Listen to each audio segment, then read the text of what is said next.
Welcome back to my channel. This is part 2 of He was a zombie that wants to befriend humans. He trained so hard until he became strong like Saitama.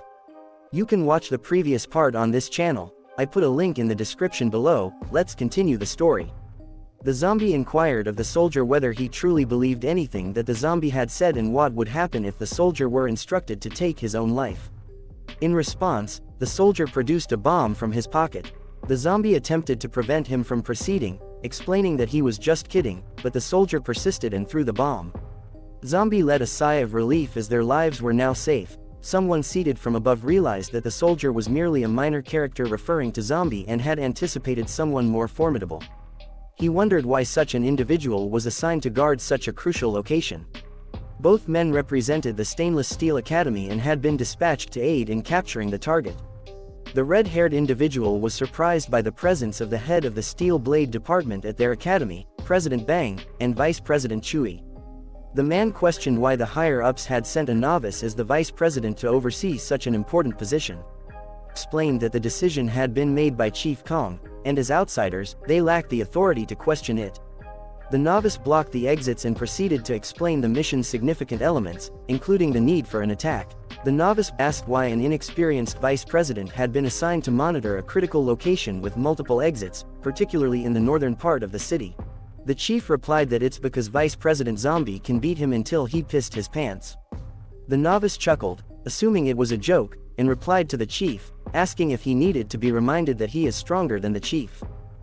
The novice boasted about his strength and claimed that there was nothing for him to do since he had recruited 2 members from his academy to secure the exits. Meanwhile, the scientists informed Brother Fay that they had surrounded the entire city. Fay issues a command to release the zombie, and the man wearing glasses presses the red button, causing the zombie to break free and run. However, the man with glasses notices that a strange zombie has mixed in with the horde, a creature known as Little Varmint. 2 men from the Stainless Steel Academy shoot at the zombie, and after killing it, one of them sits on the pile of zombies, remarking that it was too easy and lacked any challenge. The other man agrees. Our protagonist, Mr. Zombie, examines one of the zombies and mentions that they do not belong to his tribe. Don whistles and pretends not to hear what Mr. Zombie said. The armored man from the Stainless Steel Academy approaches Vice President Mr. Zombie and states that it is clear he is not needed there and suggests he simply leave the place to them. He emphasizes that weaklings like Mr. Zombie should go back and play with children's toys. This angers Don, who retorts that the armored man is the weakling here and asks if he doesn't know how to keep quiet. The man in armor asks Don if she has permission to speak, causing Don to hide behind Mr. Zombie. Suddenly, another zombie appears, and they all turn to look at it. It turns out to be Varmint, holding a can of gasoline and a large saw. Mr. Zombie recognizes Little Varmint and asks what he is doing there. The scientist with glasses laughs with amazement, noting that this creature Varmint has reached maximum attributes. It is the scientist's first time seeing a boss of this level, and he eagerly anticipates the fight, expecting Varmint to put on a good show. 2 hours ago, Varmint was talking to Little Seven, an ordinary zombie in their tribe. Varmint mentioned that Little Seven was the most loyal. However, Little Seven handed the can of gasoline to Varmint, saying that he wanted nothing to do with it. Suddenly, Little Seven ran away, mentioning that he didn't dare go against the king's orders, so he would be returning, wishing Varmint good luck.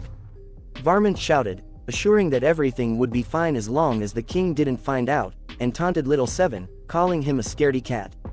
Varmint was furious, thinking that they didn't need the other zombies anyway, and claimed that he could kill all the humans by himself.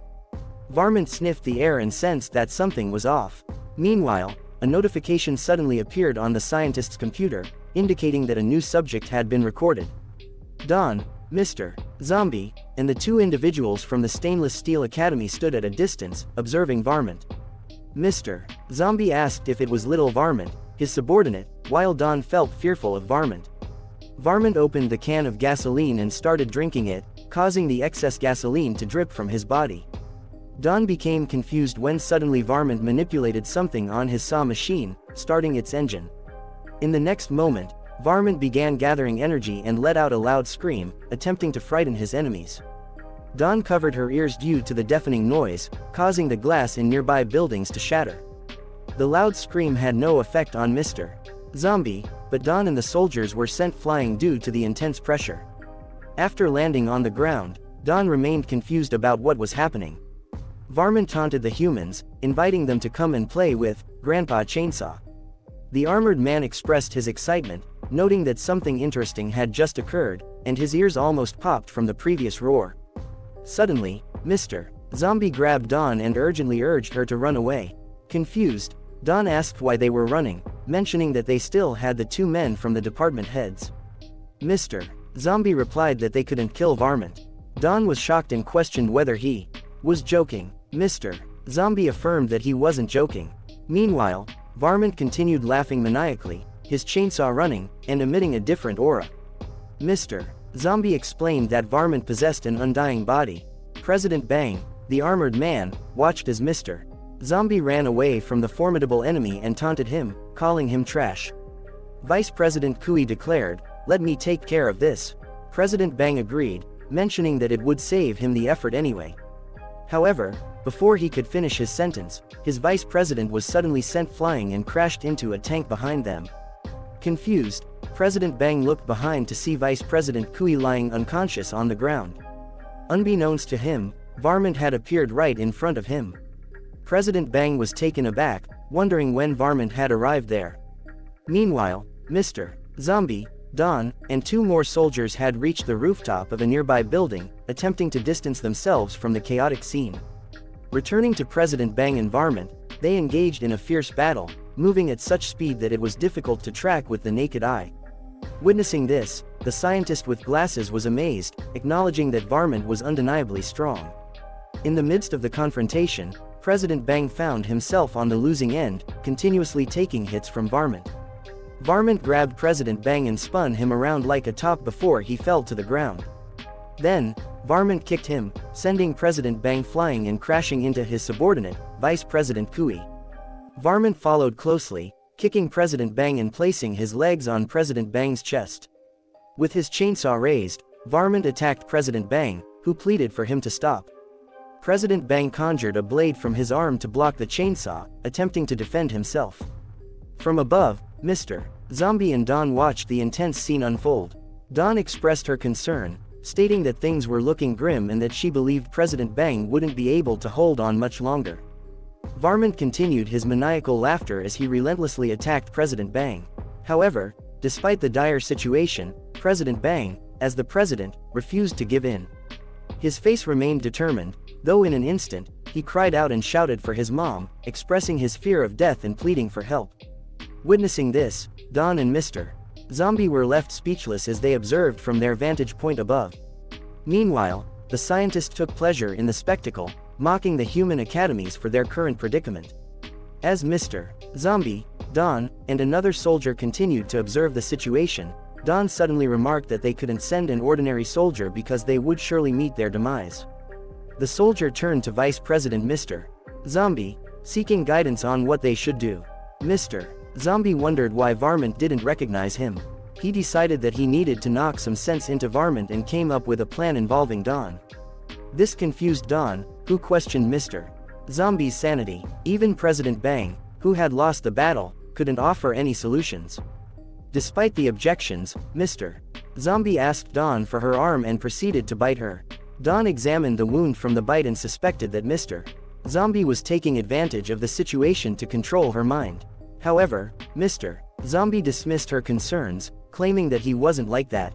Mr. Zombie simply requested that Dawn not hit him too hard, alluding to their upcoming confrontation with Varmint. President Bang continued to cry and plead for his life, while Varmint laughed, clearly pleased with the turn of events. Suddenly, a rock was thrown at Varmint, taunting him with the words, "Little rat with the chainsaw." From a distance, Dawn burst into laughter. In front of a Pizza Hut store, Dawn confidently walked, pulling out her Gatling gun. Dawn had transformed into a powerful zombie with black and red eyes, issuing a challenge to the diminutive Varmint. The zombie cells infiltrated Dawn's body, causing them to explode and spread throughout her genetic material. These zombie cells replaced her normal cells, transforming her into a powerful zombie. Varmint looked at her with apparent interest and asked if she wanted to play with him, questioning who she thought she was. In response, Dawn called Varmint a bragger and challenged him, asking what made him think he was so special. Pulling out her Gatling gun, she opened fire on Varmint, taunting him and declaring that she would make him feast on bullets to his heart's content. Varmint waited for the bullets to come, appearing confident. Meanwhile, Dawn laughed and continued firing. However, Varmint skillfully evaded the bullets by maneuvering his body with impressive agility. President Bang, witnessing the intense battle, was left traumatized, hugging himself in distress. As Varmint skillfully evaded Dawn's gunfire, Vice President Kui found an opportune moment to grab President Bang and urged him to hurry up and run. In the midst of the chaos, Dawn leapt towards Varmint, performing a spectacular upside-down move. It was a breathtaking sight. Dawn strategically placed 2 grenades in Varmint's mouth, teasing them as a dessert before the main course. She quickly distanced herself from the explosion that materialized due to the grenades. When the smoke cleared, Varmint emerged unharmed, laughing and stating that it tickled him and didn't hurt at all. However, without warning, Dawn fired a shotgun blast directly at Varmint's face. Biting a bullet seemed to have no effect on him. The soldier, puzzled by the turn of events, turned to Vice President Mr. Zombie, asking what he had just witnessed. Mr. Zombie explained that he had simply made a small modification to Dawn's genes, resulting in her newfound abilities. He further mentioned that Dawn should now be even more powerful. Unexpectedly, Varmint let out a sigh and admitted that he was indeed hurt. This revelation brought a menacing laughter from Dawn, who delighted in the feeling. The 2 men from the Stainless Steel Academy were filled with fear, sensing the intense and dangerous aura emanating from both Dawn and Varmint. As Varmint charged forward with his chainsaw, he questioned if Dawn believed that her strength was enough to defeat him. Without hesitation, Dawn swiftly kicked the chainsaw downward, sending Varmint flying through the air. He crashed to the ground and rolled along the floor, now suspended upside down. The force of the impact caused smoke to billow around him. President Bang, still clinging to Vice President Kui, expressed his awe at Dawn's immense power and questioned why she had been pretending to be weak before. Kui agreed, remarking that she was indeed extraordinary. Dawn retrieved a bazooka, declaring that it was time for the Bang Bang Bazooka. Meanwhile, Mr. Zombie observed from above, patiently awaiting the next turn of events. Varmint, undeterred by his recent defeat, stumbled upon a drum of gasoline and began drinking it, appearing energized and eager to face Dawn once again. With determination, Dawn fired the bazooka, but to her surprise, the missile was split in half by Varmint's chainsaw. As Varmint charged towards Dawn, he managed to deliver a deep and severe wound to her stomach, nearly cutting her in half. The 2 men from the Stainless Steel Academy were taken aback, believing that she was done for. Amidst the chaos, Varmint laughed and revealed that he himself was undead, declaring that Dawn couldn't kill him. No matter what she did, he urged her to stop wasting her energy. Suddenly, Mr. Zombie raised his hand and clenched his fist, as if controlling something.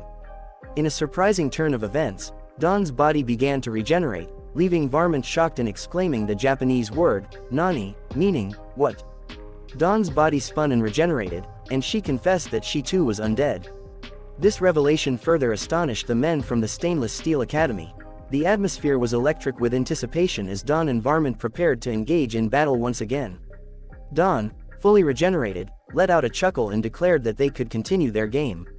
The 2 men from the Stainless Steel Academy were unable to comprehend the intensity of the situation, and in their desperation, they fled, pleading for someone to save them from the madness unfolding before their eyes. Varmint, taken aback by Dawn's newfound strength, struggled to comprehend who the real zombie was now, witnessing the incredible power she possessed. Meanwhile, Mr. Zombie observed the unfolding events from the top of a building, surprised by the extent of Dawn's transformation after the genetic mutation. Although Dawn possessed the ability for genetic recombination, she felt the pain of her dismembered state as all her bones were shattered and her muscles torn apart. Sensing the urgency, Dawn made the decision to bring the fight to a swift end. Zombie's demeanor turned serious as he realized that his authority as the king had been disobeyed by Varmint. In order to discipline him, he decided to use Dawn as a means to enforce his authority. Dawn willingly engaged in the battle, delivering a powerful blow to Varmint's face, followed by a punch to his body. The impact sent Varmint soaring through the air, crashing into a building.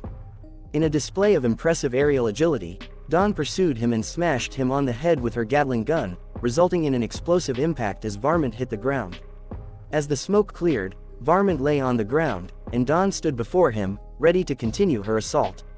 She relentlessly struck him repeatedly on the head, body, and back. Varmint, in a desperate plea, surrendered and begged Dawn to stop. He tearfully expressed his willingness to leave and return home immediately if she would just cease her relentless assault. This unexpected turn of events left Mr.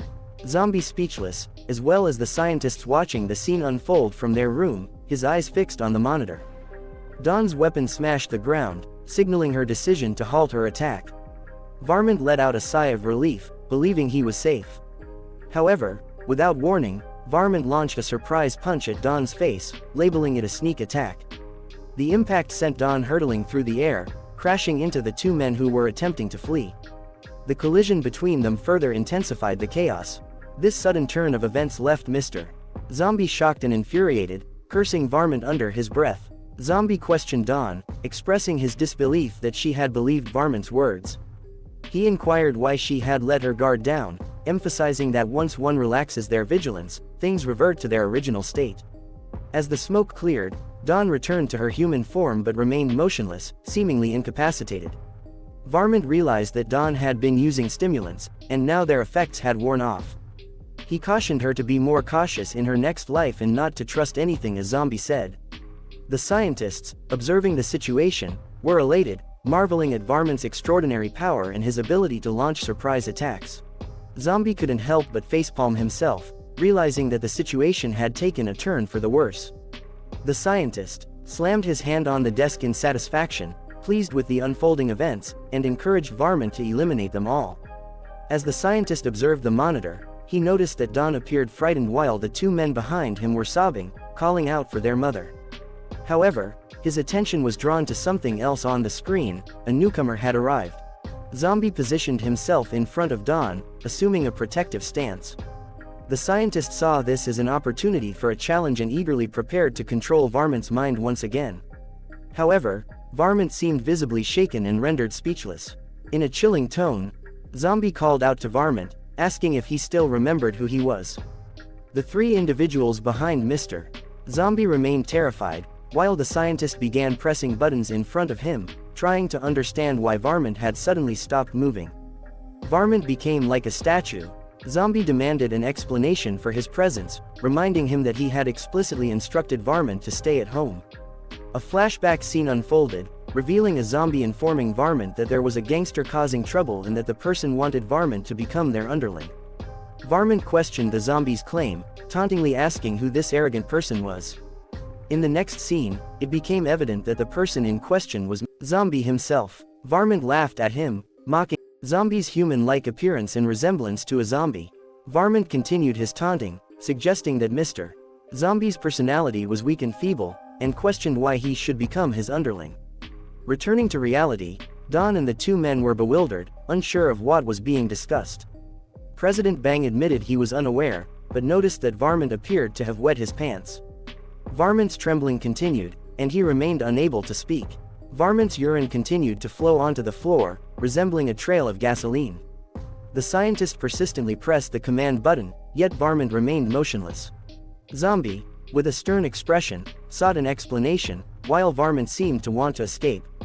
In the next moment, Zombie forcefully grabbed Varmint's face. Varmint apologized to Mr. Zombie, who inquired about what was wrong. In Varmint's mind, memories from the past resurfaced, mirroring the current situation. Zombie wore a smile as he questioned Varmint about his troubles. Zombie declared that if Varmint refused to speak, he would instead show him why he should obey. Just as in the past, Zombie forcefully gripped Varmint's face. Returning to reality, Varmint found himself sobbing while the scientist scolded him for being frightened.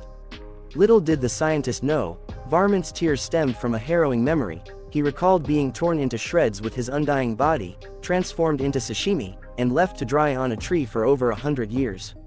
The power disparity between Mr. Zombie and Varmint was vast. The scientist became furious and forcefully smashed the command button, but Varmint, amidst his tears, shouted a resolute, "Never."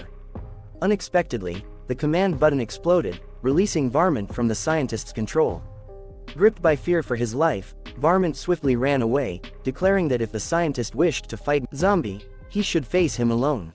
This left the scientist dumbfounded and confused. Witnessing the unfolding events, Don and the two men stood in stunned silence. Zombie himself was also perplexed. As the dust settled, Varmint had vanished, leaving them all speechless and uncertain of what would happen next.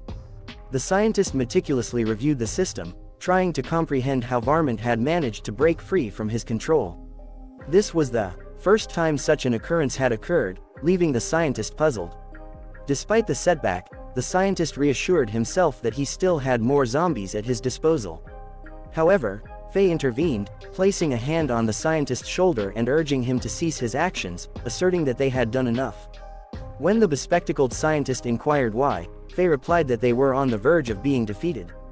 Meanwhile, in a helicopter, President Lanky and Violet, accompanied by another president and two soldiers, were discussing their mission.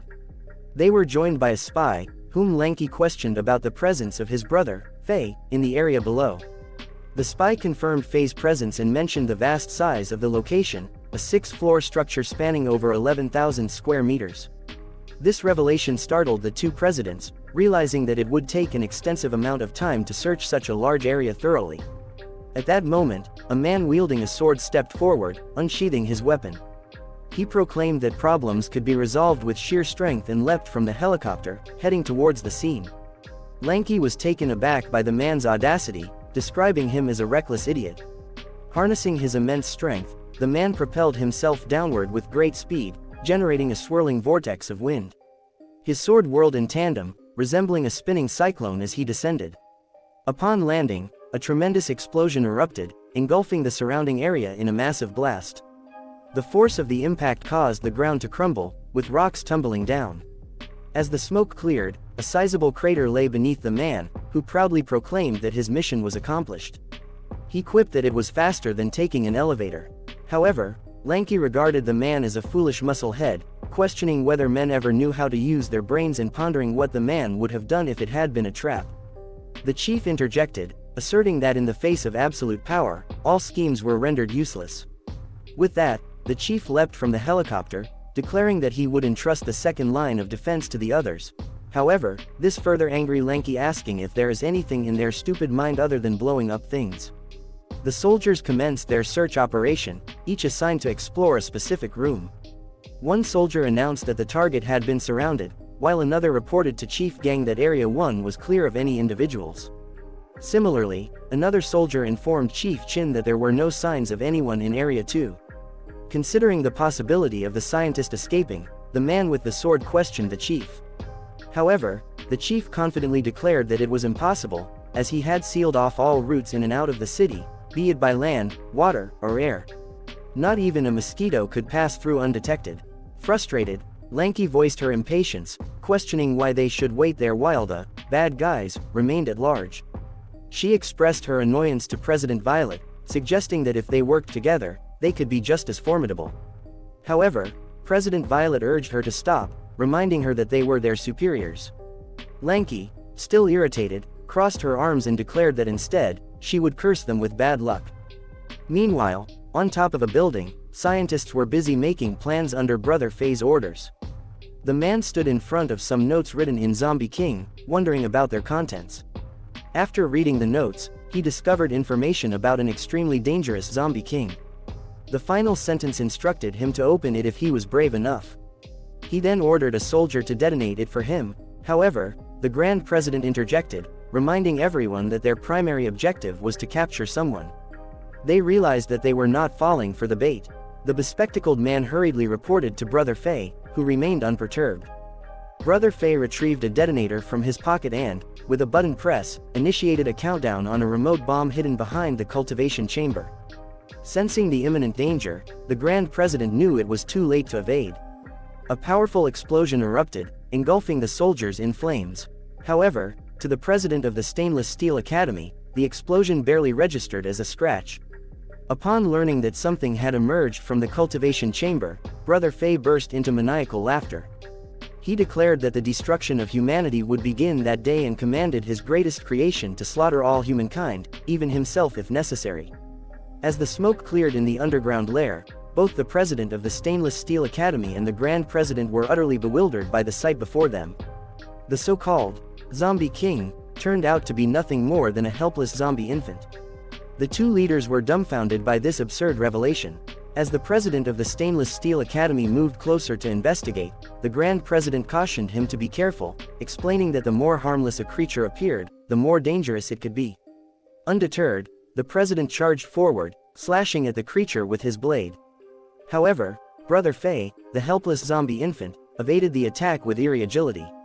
Realizing the gravity of the situation, the Grand President exclaimed that he had anticipated it would come to this. He swiftly ordered a hasty retreat, shouting at the soldiers to withdraw quickly or they would all perish. As the soldiers scrambled to escape, the president of the Stainless Steel Academy, refusing to admit defeat, scoffed at the idea of a tiny zombie posing any real threat. He launched another ferocious attack, cleaving the zombie in two. However, Brother Fray's victory was short-lived as the two halves of the zombie mutated into separate entities.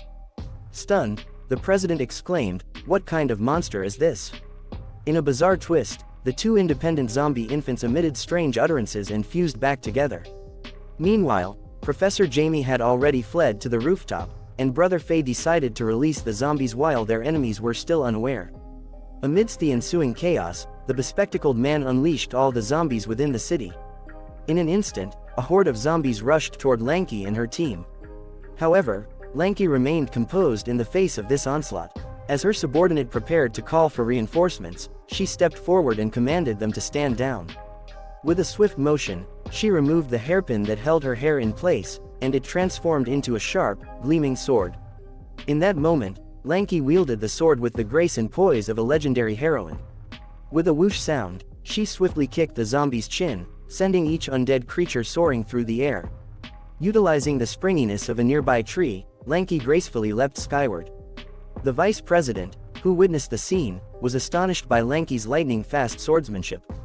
In just a few breaths, she landed back on the ground, while the airborne zombies were reduced to mere fragments. The vice president, who had been enjoying his lunch, was left dumbfounded as his plate was now adorned with top-tier zombie sushi. With her arms crossed, Lanky scoffed, dismissing the zombies as a mere warm-up. Meanwhile, the bespectacled man on the rooftop fumed with frustration that the newly released zombies were dispatched so easily. He yearned for the presence of the chainsaw-wielding zombie, vowing to make Lanky suffer. He proceeded to direct more zombies towards her. However, at that moment, two peculiar figures emerged from the alleyway unexpectedly. It was Ao and Blackie, who had arrived on the scene. Blackie approached a zombie and inquired if it had seen the zombie depicted in a picture he held, the one with the chainsaw. Before he could finish, the wanted poster was snatched away by the zombie, leaving Blackie speechless. He couldn't help but lament the audacity of this feral creature. Ao stepped forward and asked if they couldn't find the target, would their boss punish them as well? Hearing this, Blackie broke out in a cold sweat, hastily reassuring himself that they would find him. Meanwhile, in the underground lair, the pacifier-sucking zombie reached out and exclaimed, "Come play with me." The two presidents exchanged bewildered glances, and the president of the Stainless Steel Academy drew his blade, slashing at the zombie. However, the zombie effortlessly dodged his every move. In a sudden burst of power, the president cleaved the zombie in two with a single stroke. Astonishingly, the bisected creature bounced around before reassembling itself seemingly unharmed. Enraged, the president challenged it to stop running and face him in a real battle, if it dared. At this point, the zombie removed its pacifier, and a bizarre transformation took place. The once diminutive creature now stood as a tall, alluring female zombie. The two presidents gaped in disbelief, wondering what on earth they were witnessing. Suddenly, the zombie addressed them, exclaiming, "What's the matter? Come play with me." However, for the president of the Stainless Steel Academy, the presence of a beautiful woman did not hinder the speed at which he drew his sword. Instantly, he unleashed a fierce double-edged slash towards the female zombie. But in the next second, he was dumbfounded, as his domineering strike was effortlessly caught by a simple lift of her hand. No matter how hard he exerted himself, the steel blade refused to advance any further. Witnessing this scene, the president of the Stainless Steel Academy realized he was no match for her and quickly turned to shout, "What are you waiting for? Hurry up and help." Upon hearing this, the Grand President, no longer hesitant, made a dazzling appearance with a booming sound as Mech Number 1.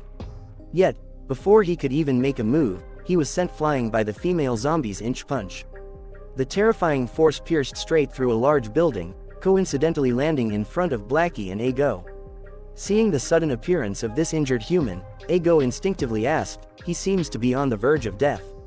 Should we save him?" Blackie hurriedly retorted, "Are you stupid? We're zombies." Just then, another deafening explosion erupted from the underground dungeon, followed by the Stainless Steel Academy president being sent flying like a cannonball. Violet and Lanky hurriedly approached, asking about the events in the dungeon. Despite enduring pain, the president of the Stainless Steel Academy raised his hand and pointed behind them, instructing them to see for themselves. Upon hearing this, the two women swiftly turned around, revealing expressions of astonishment as they recognized the newcomer, an alluring female zombie leisurely leaning against the railing, yawning, and casting a flirtatious glance at Lanky and Violet. Witnessing this bizarre scene, Violet instinctively felt that this zombie was no ordinary being, while Lanky hastily drew her sword and declared that they must cooperate and not let the zombie escape. However, despite the combined pressure from the two presidents, the enchanting female zombie remained unflustered, even playfully beckoning them with her finger. Meanwhile, on the other side, Zombie and the others were leisurely barbecuing skewers. At that moment, the president of the Steel Blade Club picked up a cup of tea and obsequiously offered it to President Zombie, inviting him to have some tea. However, before Zombie could even take a sip, a thunderous noise suddenly erupted from the far end of the street, leaving Don momentarily bewildered. He asked what was happening over there. Upon hearing this, Zombie promptly stood up and announced, "Let's go and see what's going on." Lanky struck first, hurling her precious sword at the zombie. It only managed to leave a small wound on her face. Witnessing this, Violet hastily drew her blade and charged as well. However, within the next second, she found herself kicked in the chin by the female zombie, causing excruciating pain that nearly caused her to lose consciousness.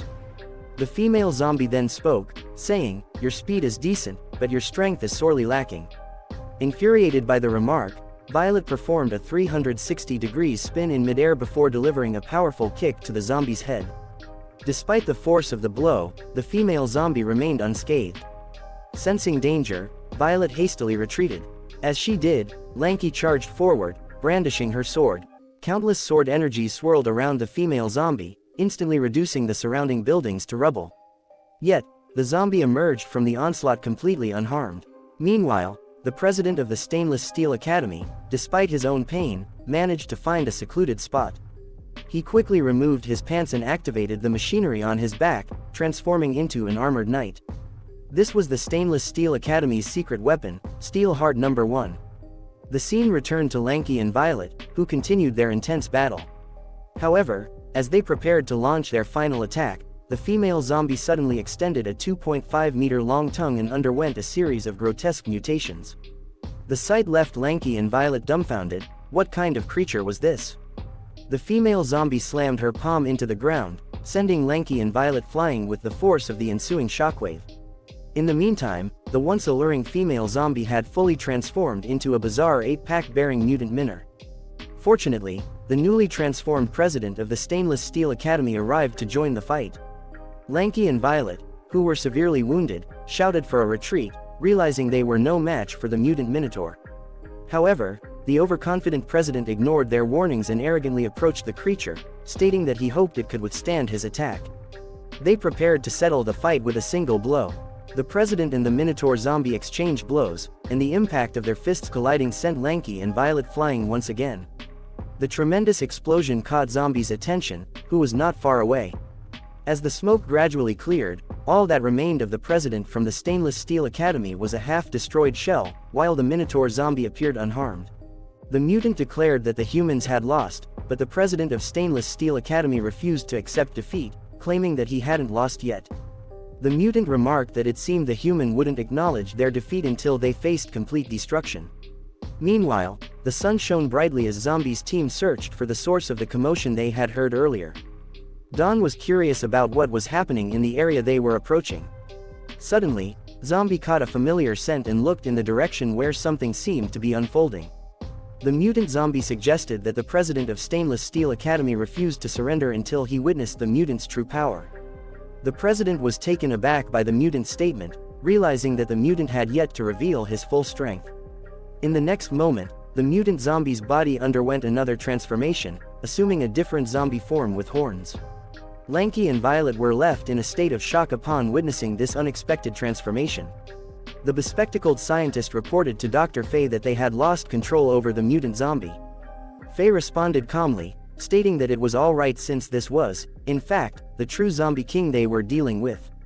The zombie king shifted his attention to the president of Stainless Steel Academy, expressing his belief that there was no need to continue the fight. In response, Violet and Lanky, who were standing beside the president of Stainless Steel Academy, charged towards the zombie king. They aimed to strike the zombie king's neck, attempting a sneak attack. However, the zombie king smirked, fully aware of their intentions. With a flick of his hand, a powerful force emanated, causing the three presidents to be thrown backward. The force shattered the glass from nearby buildings, leaving Lanky and Violet coughing and sent flying a great distance. Unintentionally, they ended up in the vicinity of our protagonist group, where Zombie caught both Lanky and Violet. Dawn was shocked to see them and immediately inquired about what had happened. Kui and Bang expressed concern for their president, while the president of Stainless Steel Academy, though struggling, declared that he was not dead yet and could still fight. The zombie king remarked that he had spared the president's life, but he remained stubborn. Violet, being carried by Zombie, revealed that the chaos was caused by the zombie king, who was created by Professor Jamie. Urging them to leave immediately, Violet expressed fear in the presence of the zombie king, and Lanky also insisted on leaving. Responding to the zombie king's command, his underlings and the zombies charged towards them, following their king's orders. Two men from Stainless Steel Academy, filled with fear, acknowledged that it was the end for them and questioned where these zombies had come from. Lanky addressed our protagonist, Mr. Zombie, urging him to retreat to prevent the place from becoming a graveyard for everyone. The zombies continued their relentless charge, closing in to capture them. Professor Jamie laughed, stating that they should witness the power of the zombie king. Infuriated, Mr. Zombie dropped the two presidents to the ground. Lanky was confused by this sudden action. Then, with a commanding voice, Zombie shouted at the zombies to scatter. The zombies were shocked and immediately halted their advance. Standing in the middle, Mr. Zombie radiated a presence that made the surrounding zombies afraid. From a distance, the zombie king noticed Mr. Zombie and wondered about his identity. Mr. Zombie then transformed into another form, stepping forward towards the zombie king. Infuriated, he asked the zombie king what he should be called if he was the zombie king himself. In the city, the zombies began to pile up while Mr. Zombie stepped on them, the presidents retreating as Mr. Zombie finished his transformation. He asked the horned zombie what was wrong, but the horned zombie remained silent and stopped talking altogether. Mr. Zombie stood tall atop the pile of zombies, glaring fiercely at the self-proclaimed zombie king. The horned zombie, still speechless, appeared intimidated by Mr. Zombie's strength. Mr. Zombie questioned if a cat had got his tongue, but the horned zombie remained silent. The president of Stainless Steel Academy was shocked by Mr. Zombie's appearance, and Dawn, witnessing Mr. Zombie's transformed state for the first time, wondered if this was his true form. The horned zombie smirked and remarked that it turned out they were both zombies after all. The president of Stainless Steel Academy called out to the president of Beyonders Academy, accusing them of insanity for allowing a zombie to become their vice president, referring to Mr. Zombie. Violet replied, stating that it was none of his business. As the two kings faced each other, it became evident that a battle between these formidable characters was about to unfold. The horned zombie proposed that the survivor should be called the king, and Mr. Zombie agreed. The horned zombie declared, "Here I come," and Mr. Zombie patiently awaited his attack. The horned zombie initiated an attack, throwing a punch at Mr. Zombie. However, the punch seemed to have no effect on him, and Mr. Zombie asked if the zombie king had eaten yet. Gritting his teeth, the horned zombie sensed that something was amiss. In the next moment, Mr. Zombie delivered a powerful punch to the zombie king's stomach, sending him and his underlings flying through the air. Dawn was taken aback by this display of strength. Mr. Zombie suggested that the horned zombie should eat a full meal before attempting another attack, as his punch seemed weak. With a single punch, the entire pile of zombies was sent flying, propelled by the force of Mr. Zombie's blow. The horned zombie, still airborne, was propelled far away, crashing to the ground until he reached the edge of the land. He collided with a large ship of the Beyonders Academy, causing significant damage and forcing the soldiers aboard to abandon the vessel. The ship suffered severe damage, with its front section appearing to sink. The horned zombie lay on the ship's deck, recovering from the impact. Professor Jamie and the bespectacled man were shocked by this turn of events, particularly by the revelation that Mr. Zombie was also a zombie. They watched as the horned zombie was sent flying and witnessed the resulting explosion. With a smirk, the horned zombie expressed delight in the experience. The man with glasses reported to Professor Jamie that he couldn't analyze the new individual, referring to Mr. Zombie. Subsequently, the horned zombie dived into the sea, positioning himself beneath a submarine. He then lifted the submarine into the air, astonishing Dawn and Violet with this unfolding spectacle. The horned zombie hurled the massive submarine into the city, declaring that he was extremely satisfied and full. With the submarine now in the city, Dawn made the decision to change their location, deeming it the best course of action. Meanwhile, Blackie was diligently welding something while Agu watched attentively. Agu placed a hand on Blackie's shoulder, urging him to stop welding. He directed Blackie's attention to something behind them, and they both turned around.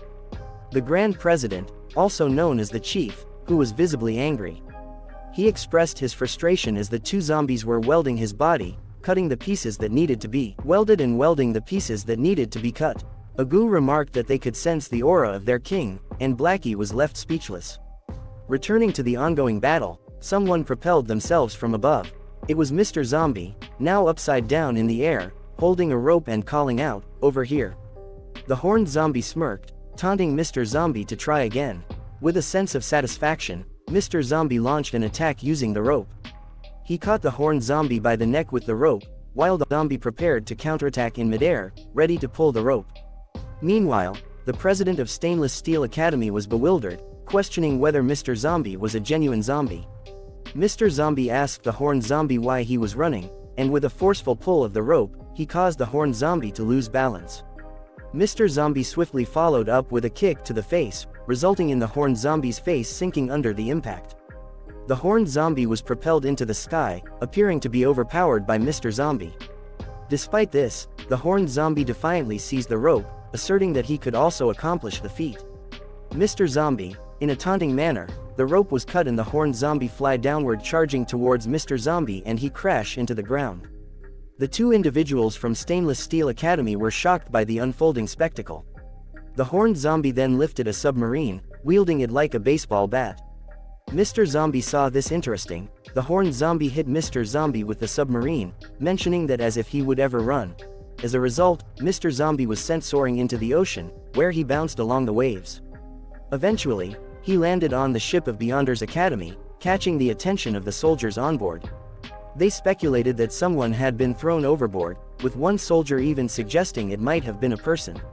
Standing on the ship's runway, Mr. Zombie sported a smirk, remarking that the horned zombie seemed fond of throwing things around. The soldiers on board the ship noticed Mr. Zombie's undead nature and fled in fear for their lives. In the chaos, someone shouted for everyone to abandon the ship. In response, the horned zombie retorted to Mr. Zombie, questioning why he cared and suggesting that he, too, could throw something if he possessed the ability. Meanwhile, Agu held the chief by the head, both observing the unfolding events from a distance.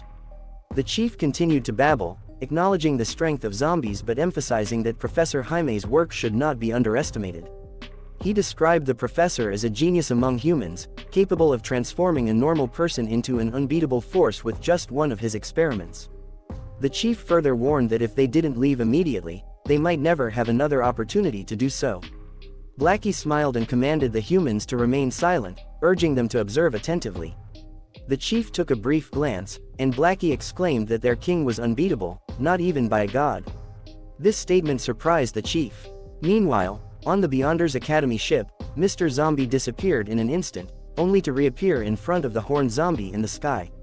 He prepared for a powerful punch, leaving the horned zombie shocked by Mr. Zombie's increased speed. With an immensely forceful blow, Mr. Zombie struck the horned zombie in the face, generating 2 gusts of wind. The impact sent the horned zombie hurtling into outer space. As he opened his eyes, he wondered where he was, but suddenly something was about to collide with his face.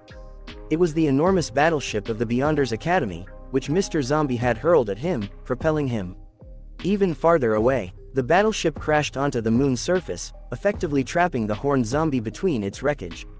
Mr. Zombie responds by showing the horned zombie that he can also throw things. The onlookers stood in shocked disbelief, their mouths hanging open, as the astonishing events unfolded. The scene shifted back to Earth, where Mr. Zombie burst into laughter. The ship remained lodged in the moon's surface, piercing the ground. The presidents of the respective academies were left dumbfounded, unable to comprehend the magnitude of the ongoing battle. Dawn came to a realization, understanding that there was no point in running. No matter where they fled, the fight would inevitably catch up to them, as even the moon had become entangled in the conflict. Meanwhile, the horned zombie continued to struggle, determined not to be defeated just yet. Tapping into his power, he freed himself from the wreckage of the battleship, causing it to float in outer space. The horned zombie flew back to Earth, declaring that the fight was far from over and that Mr. Zombie shouldn't get too cocky. Mr. Zombie looked up at the sky, sporting a smirk as he accepted the challenge. With a menacing laugh, he prepared to jump, generating an immense force that sent a nearby soldier flying. Mr. Zombie gracefully landed on the descending battleship, eagerly awaiting their continued battle, and exclaiming for them to proceed. The horned zombie made his way to the ship, intentionally targeting the nuclear reactor. With great force, he cleared away any hindrances and grabbed hold of a wire connected to the reactor. As the ship entered Earth's atmosphere, the wire pulled by the horned zombie triggered a catastrophic nuclear explosion within the reactor. The onlookers and the presidents watched in shock, worried that they would be caught in the blast. A colossal explosion erupted, resembling a sun, and even the ocean waves intensified due to the impact. The explosion gave rise to a massive mushroom cloud of smoke. The wind remained strong, necessitating the people to seek shelter. Mr. Zombie landed on another battleship, causing the rear end to lift under his forceful impact. Meanwhile, the horned zombie also landed on a ship nearby. Clicking his tongue in frustration, he appeared visibly angered, struggling to defeat Mr. Zombie. A small tear appeared in Mr. Zombie's clothing, but he laughed, taunting the horned zombie and asking if he wanted more. Mr. Zombie confidently stated that such minor injuries were nothing more than an itch to him. The horned zombie stood in shock and appeared infuriated. Mr. Zombie maintained his position, observing the battleship where the horned zombie resided. Meanwhile, the presidents and Dawn, accompanied by two individuals from the Stainless Steel Academy, took cover in a small pit. Dawn glanced around, hoping that the conflict had come to an end. However, it became evident that it was far from over, as the horned zombie began gathering energy, emanating a dark aura from his body.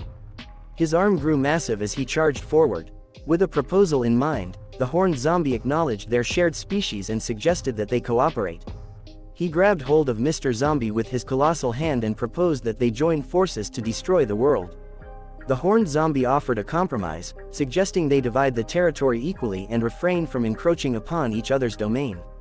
As Mr. Zombie was forcibly sent backward, crashing into a building and causing a tremendous explosion, Dawn grew concerned for him. President Bang shared her worries, contemplating whether Mr. Zombie would accept the horned zombie's proposition. As the horned zombie's hand returned to its normal size, he asked Mr. Zombie for his response.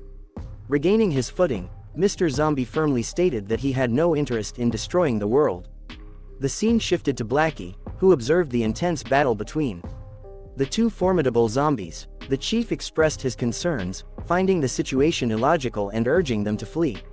He acknowledged Mr. Zombie's strength after his transformation but also recognized that the other zombie was no weaker. The chief continued to voice his worries, but Blackie commanded him to be quiet, disparagingly referring to him as a weakling.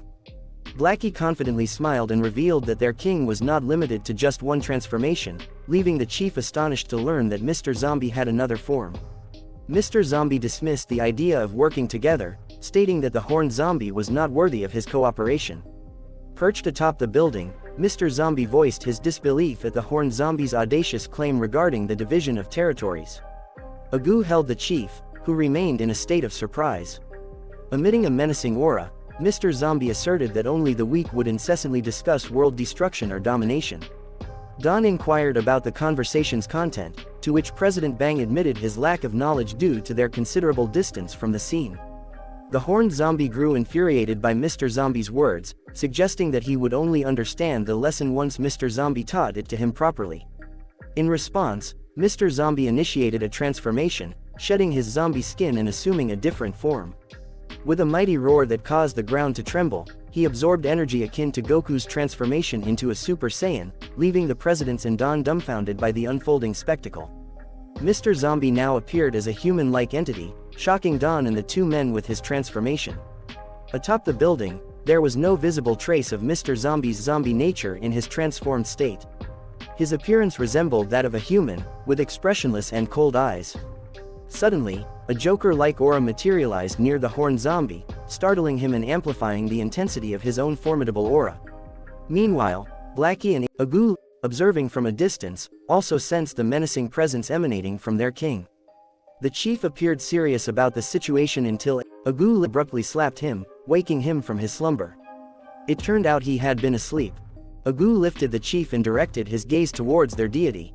The chief was shocked to witness Mr. Zombie's alternate form. As the dust settled from his complete transformation, Mr. Zombie exuded confidence and seriousness.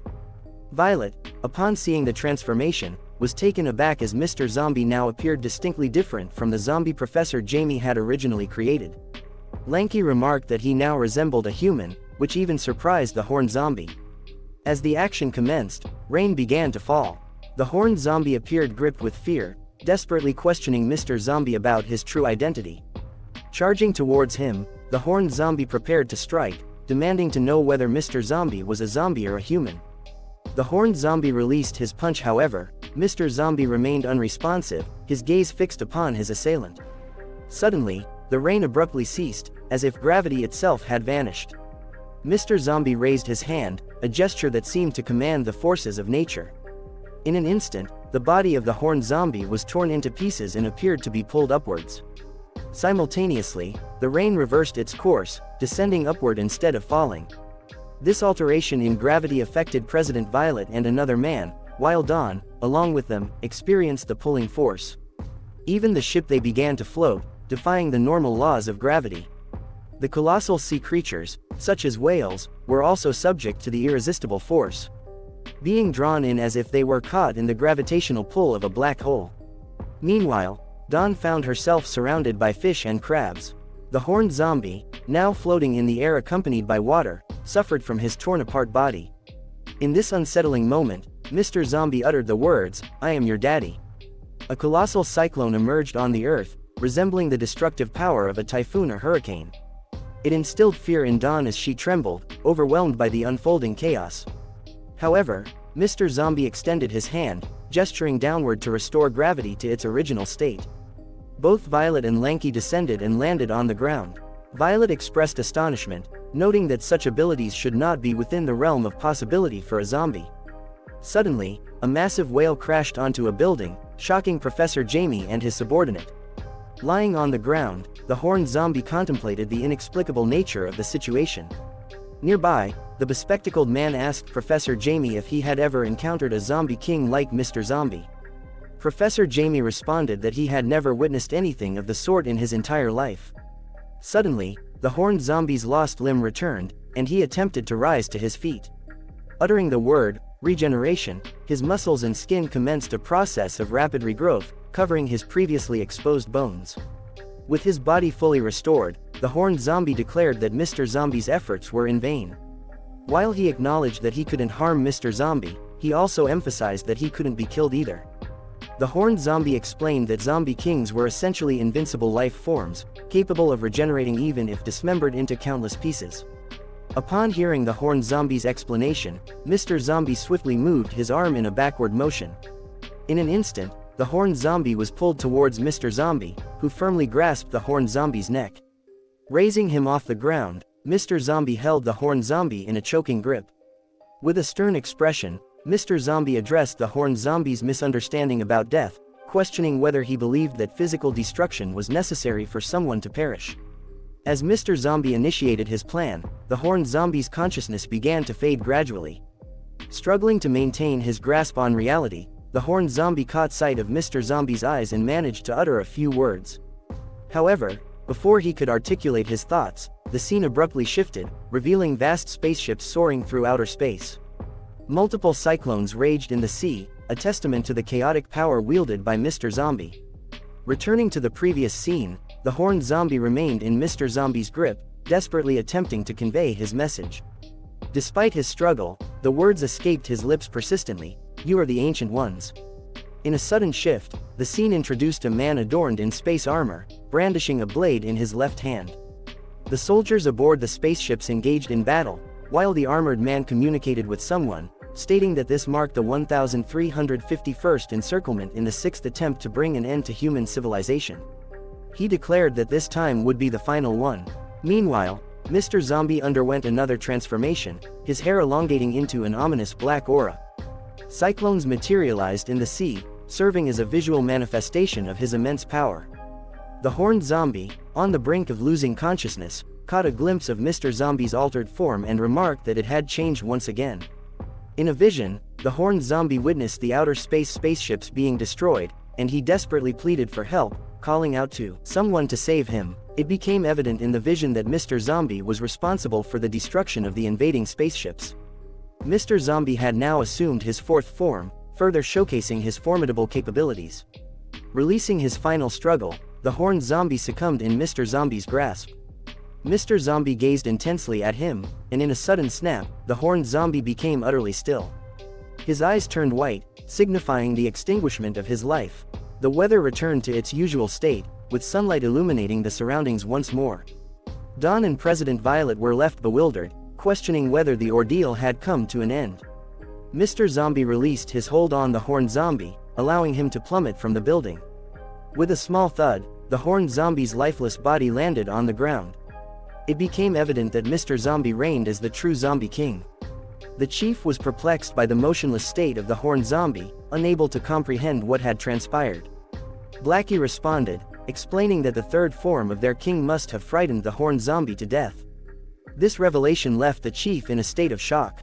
Professor Jamie questioned the plausibility of the situation, while the bespectacled man declared that it was all over. Nearby, a helicopter sat parked, serving as the escape vehicle for the scientist and his accomplice. The bespectacled man informed them that all coastal air defenses and boats had been eliminated.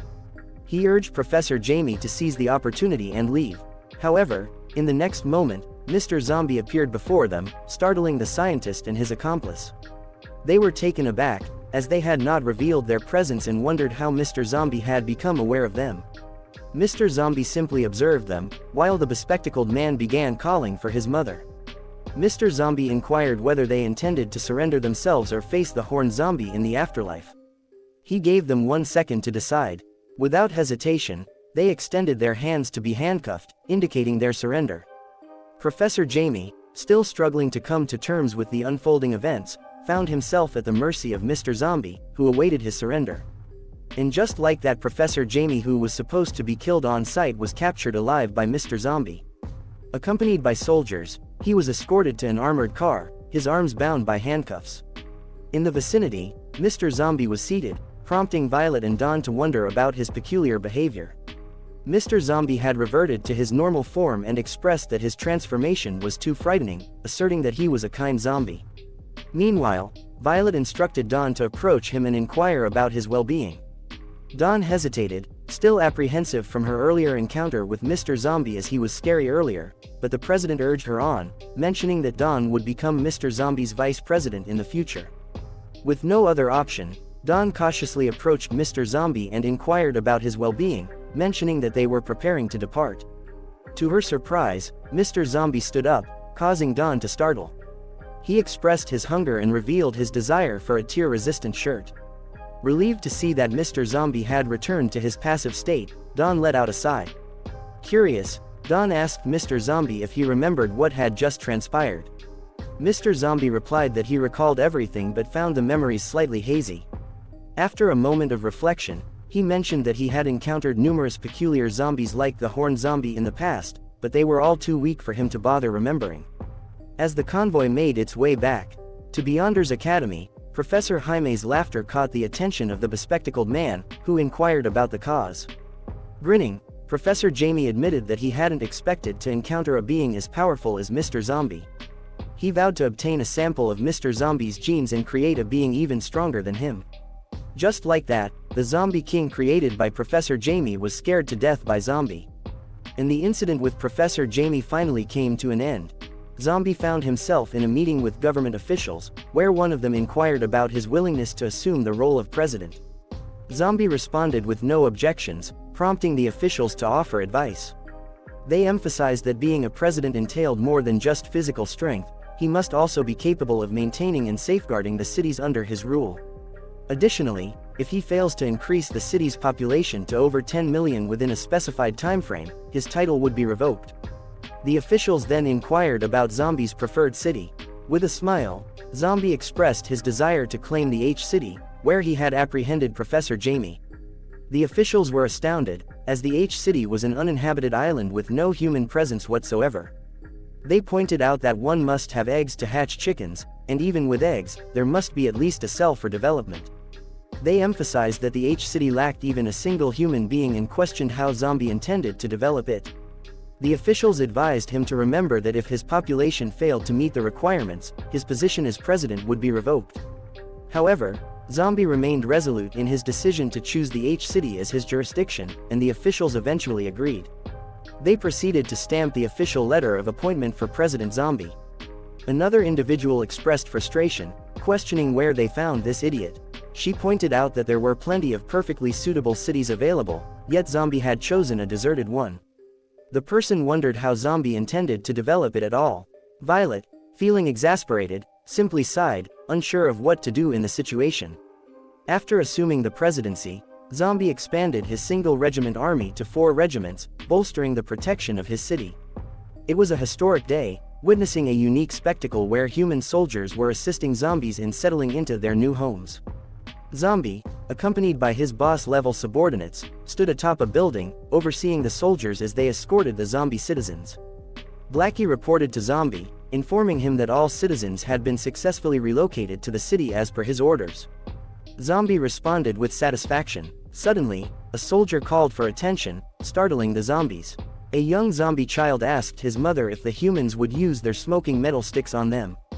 However, the soldiers reassured them, stating that President Zombie's orders were equivalent to the commands of a god. President Zombie's people were treated as equals to their own, and they vowed to safely escort them to their new homes. The child was left astounded by this revelation. Fur, another boss-level zombie and President Zombie's subordinate, commented with excitement, proclaiming that they finally had their own city. The sense of achievement and pride was evident among the zombies. President Zombie expressed the belief that sometimes, for a race to thrive, it is not necessary to engage in warfare with others. Blackie smiled, appreciating His Majesty's compassionate intention. Agu approached President Zombie and inquired about what should be done regarding Varmint, explaining that Varmint had been hanging there for several months. President Zombie raised his hand and ordered that they simply leave him hanging. Above the building where the Zombie Town Municipal Council was located in the H-City, Varmint remained suspended. He cried and pleaded, admitting his wrongdoing. He shouted that he would be obedient from now on and expressed his desire to avoid becoming zombie jerky. One zombie woman, holding her child, expressed gratitude towards President Zombie, as they finally had a place to call home. With that, Season 1 came to an end. Thank you so much for watching. If you enjoyed this video, don't forget to give it a thumbs up and hit the subscribe button for more content. Feel free to leave a comment down below sharing your thoughts or suggestions. If you want to stay updated on all our latest uploads, click the notification bell icon. And hey, why not check out some of our other videos popping up on the screen right now? If you'd like to support the channel, you can do so by liking, sharing, and subscribing. It really means a lot. Peace.